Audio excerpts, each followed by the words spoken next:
नमस्कार, बुलेटिन में आपका स्वागत है। आपके साथ मैं हूं जीनत सिद्दीकी। शुरुआत करेंगे खबरों की। गाजियाबाद से बड़ी खबर आ रही है। लोनी हत्याकांड में गिरफ्तारी हुई है। पुलिस ने ट्रिपल मर्डर के आरोपी को गिरफ्तार किया है। व्यापारी के करीबी ने ही इस पूरी घटना को अंजाम दिया था। लूट डकैती की कोई वारदात नहीं, जल्द पुलिस घटना का खुलासा कर देगी।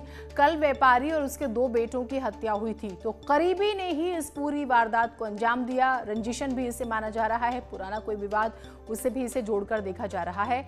और इस पर ब्रीफ जो है पुलिस थोड़ी देर बाद कर देगी, खुलासा इससे जुड़ा हुआ। तो लोनी हत्याकांड में गिरफ्तारी, पुलिस ने ट्रिपल मर्डर के आरोपी को गिरफ्तार कर लिया है। करीबी ने ही इस घटना को अंजाम दिया था। अमित राणा हमारे साथ, हमारे सहयोगी जुड़े हुए हैं। अमित, क्या जानकारी आई है इस बारे में बताइएगा।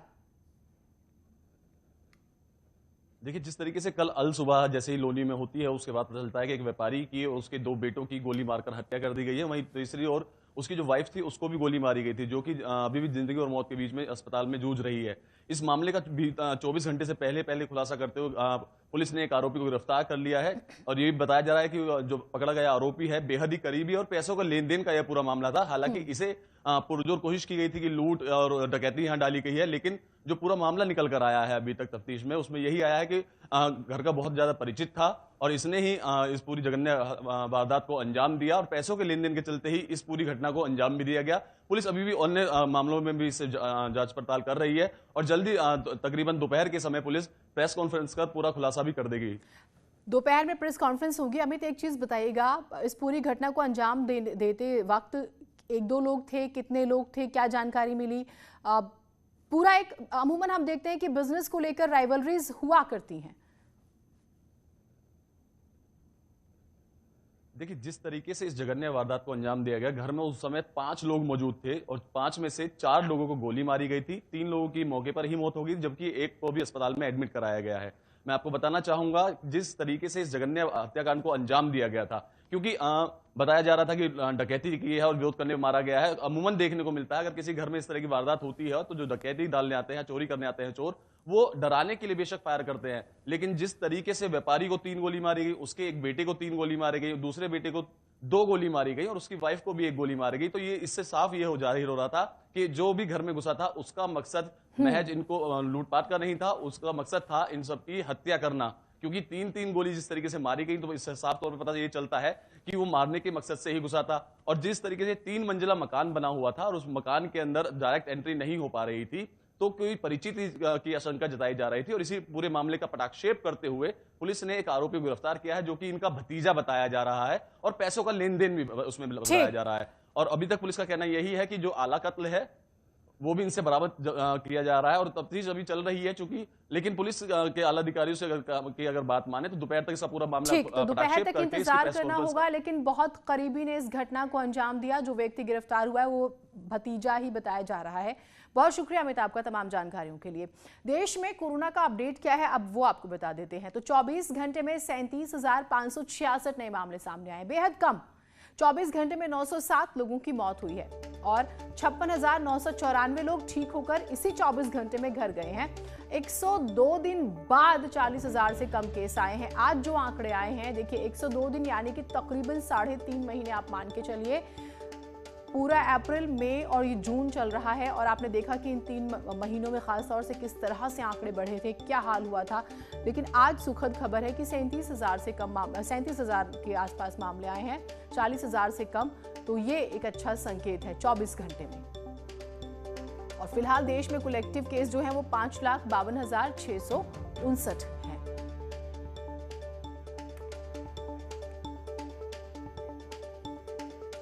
तो आज की बेहद ही सुखद खबर इसे कहा जाएगा कि 102 दिन बाद 40,000 से कम मामले सामने आए हैं। नहीं तो जिस तरह से हम जिक्र कर रहे थे, आपने देखा अप्रैल में किस तरह से तबाही आती है, मई में क्या हाल होता है, जून के स्टार्टिंग में भी। रंजिता जहां हमारे साथ हमारी सहयोगी जुड़ी हुई है। रंजिता, जो आज हम जिस नंबर का जिक्र कर रहे हैं, ये इशारा करें कि हमने वाकई कंट्रोल पा लिया है कोविड पे, लेकिन हाँ, आपको बेसिक जो प्रोटोकॉल है उसका पालन जरूर करना चाहिए कोविड के। देखिए, निश्चित तौर पर जीनत, जो आंकड़े हैं वो राहत भरे आंकड़े देखे जा रहे हैं। चाहे वो पॉजिटिविटी रेट की बात की जाए, उसमें लगातार गिरावट है।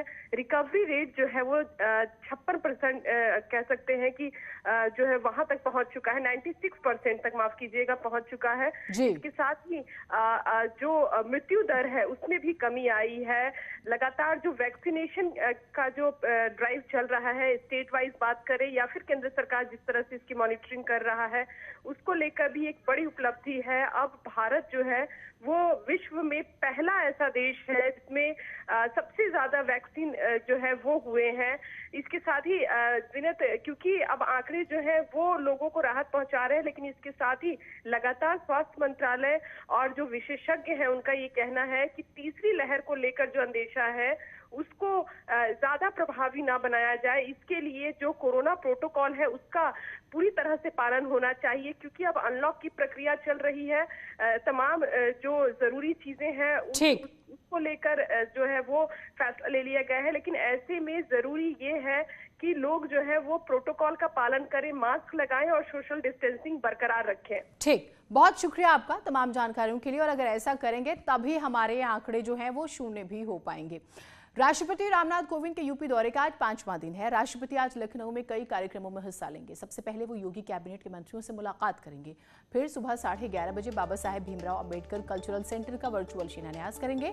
इस मौके पर उनके साथ राज्यपाल आनंदीबेन पटेल और सीएम योगी आदित्यनाथ भी रहेंगे। शाम 4 बजे का जो वक्त है वो राष्ट्रपति लखनऊ से दिल्ली के लिए रवाना हो जाएंगे।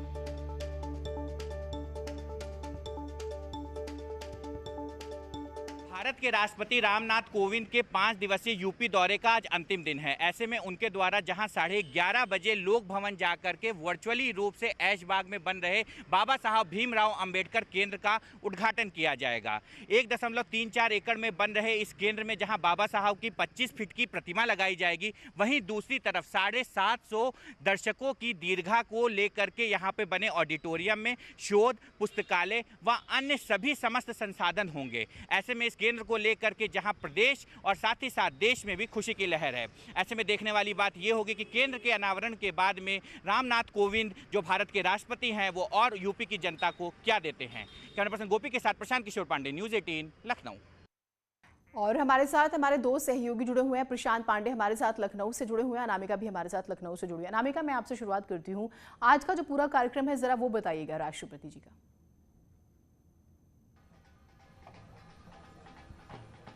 देखिए जीनत, आज राष्ट्रपति का सबसे महत्वपूर्ण कार्यक्रम लखनऊ में है, क्योंकि कल जिस तरीके से राजभवन के भीतर तमाम जो न्यायाधीश हैं उनके साथ और मुख्यमंत्री योगी आदित्यनाथ तमाम लोगों के साथ उनका डिनर का प्रोग्राम था। उसके बाद आज की अगर बात की जाए तो आज इनका सिर्फ एक ही महत्वपूर्ण कार्यक्रम है जो ठीक मेरे पीछे लोक भवन में आयोजित किया जाएगा। सबसे बड़ी बात यह है यहाँ पर कि जिस तरीके से पिछले दिनों यूपी सरकार ने यह ऐलान किया कि लखनऊ में ही सांस्कृतिक सेंटर बनाया जाएगा बाबा साहब भीमराव अंबेडकर के नाम पर, और उसी भीमराव अंबेडकर के सांस्कृतिक सेंटर के कार्यक्रम का शिलान्यास करने के लिए कम से कम राष्ट्रपति यहां पर पहुंच रहे हैं। जो तस्वीरें देख रही हैं आप, वो राष्ट्रपति के स्वागत को लेकर के जो तैयारियां की गई हैं यूपी सरकार की तरफ से, फिर चाहे वो कल्चरल इवेंट्स की बात करें हम या फिर प्रोटोकॉल की बात करें या सिक्योरिटी की बात करें, तो ये जो सन्नाटा पसरा देख रही है ठीक मेरे पीछे आप, वो इसी लिहाज से काफी महत्वपूर्ण हो जाता है।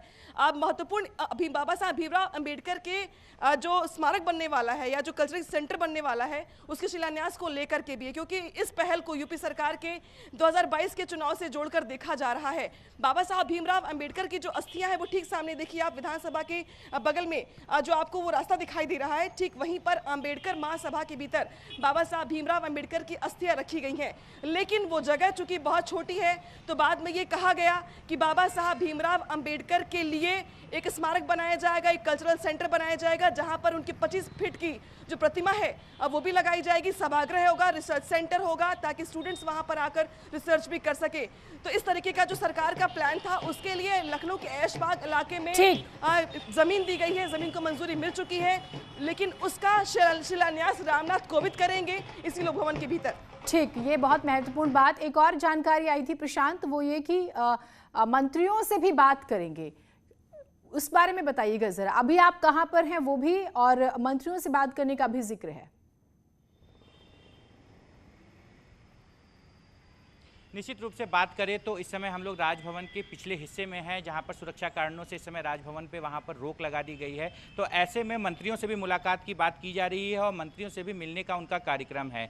जो समस्त मंत्री हैं, दोनों डिप्टी सीएम हैं और मुख्यमंत्री जी की अगवानी में मंत्रियों के साथ में उनकी मुलाकात होगी और ऐसे में मंत्रियों के बाद में मुलाकात के बाद में ठीक वही कार्यक्रम जो अभी मेरे सहयोगी ने बताया कि वर्चुअली रूप से उनके द्वारा बाबा साहब भीमराव अंबेडकर जो सेंटर है उसका शिलान्यास कराया जाएगा, जो ऐशबाग राजधानी लखनऊ के ऐशबाग इलाके में स्थित है।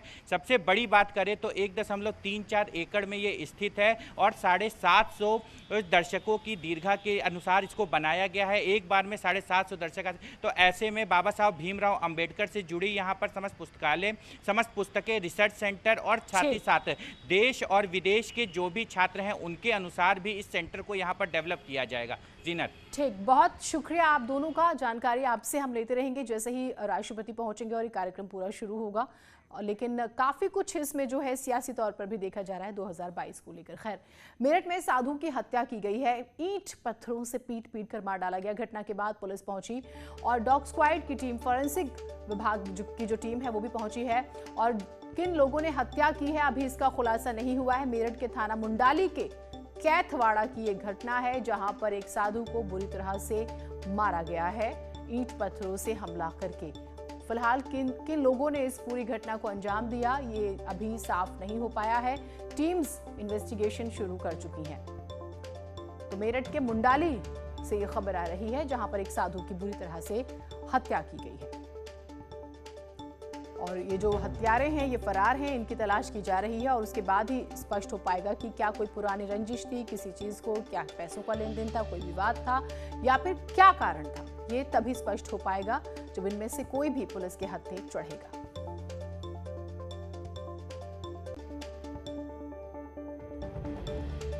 और ये कुछ तस्वीरें भी सामने आई हैं, भीड़ भी आप देख पा रहे हैं लोगों की। जिसने भी ये खबर सुनी वो सभी वहां पर पहुंच गए कि आखिर साधु की हत्या किसने की है। निखिल हमारे साथ जुड़े हुए हैं। निखिल, इन साधु के बारे में बताइएगा और क्या शुरुआती जानकारी मिल रही है, हत्या का कारण क्या वो जानने वाले थे, क्या इंफॉर्मेशन है अभी? देखिए, चंद्रपाल नाम के साधु हैं जो अविवाहित है और पिछले 10-12 साल से मुंडाली के मंदिर में ये अपनी साधना में लीन रहते थे। लेकिन अब जो लोग स्थानीय लोग बता रहे हैं वो ये बता रहे हैं कि कुछ लोगों के साथ इनकी मारपीट हुई थी, उन्होंने इन्हें पीटा था, जिसके बाद आज अचानक आज सुबह इनका शव गली में मिला। तो इसके बाद सनसनी फैल गई, लोगों में नाराजगी है कि कैसे इस साधु की हत्या हो गई, क्योंकि ये तो हमेशा साधना में लीन रहते थे, किसी से कोई झगड़ा भी नहीं था। लेकिन पुलिस डॉग स्क्वाड और फॉरेंसिक टीम लगाकर इस पर जांच कर रही कि आखिर क्या वजह थी हत्या की, क्या कोई ऐसा विवाद था जिसके लिए हत्या तक बात चली गई। तो अभी तमाम ऐसे सवाल है जो अनसुलझे हैं, पुलिस के पास भी इनका कोई जवाब नहीं है। ना तो हत्या की वजह पता चल सकी है, ना ही हत्यारों का अभी तक कोई सुराग मिल सका है। लेकिन पुलिस दावा कर रही है कि जल्द ही इस घटना का खुलासा किया जाएगा। ठीक, बहुत शुक्रिया आपका तमाम जानकारियों के लिए। और अधिकारियों ने क्या कहा है जरा सुनिए एक बार। थाना मुंडाली के ग्राम बड़ला कैथवाड़ा में चंद्रपाल पुत्र बरन सिंह नामक व्यक्ति की हत्या कर दी गई है। घटनास्थल पर फील्ड यूनिट और डॉग स्क्वाड को बुलवाकर घटनास्थल का निरीक्षण करवाया जा रहा है। शव को पोस्टमार्टम हेतु भिजवाया जा रहा है। परिजनों के द्वारा दी गई तहरीर पर संगत धाराओं में मुकदमा पंजीकृत करवाया जाएगा। अग्रिम वैधानिक कार्रवाई की जा रही है।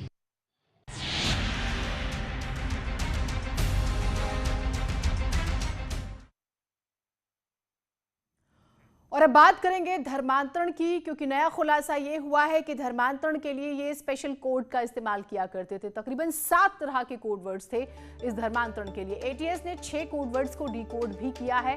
मूक बधिर की साइन लैंग्वेज का भी ये इस्तेमाल करते हैं और आप जानते हैं कि साइन लैंग्वेज किस तरह से मूक बधिर बात करते हैं, चाहे वो हाथों को हिलाना हो या फिर कोई और एक्सप्रेशन। कनाडा और कतर से इन्हें फंड मिला करता था। उमर के ट्रस्ट में, जो दावत ट्रस्ट है, 2010 से 2021 तक 1,82,00,000 रुपए भी आए हैं, जिसका इस्तेमाल ये धर्मांतरण के लिए करता था और खास तौर से इनका टारगेट महिलाएं और मूक बधिर हुआ करते थे।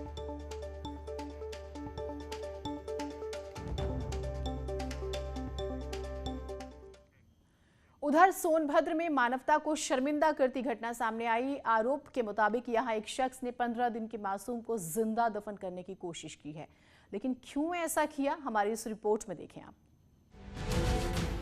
इस मासूम बच्चे को देखिए, ये सिर्फ 15 दिन का है।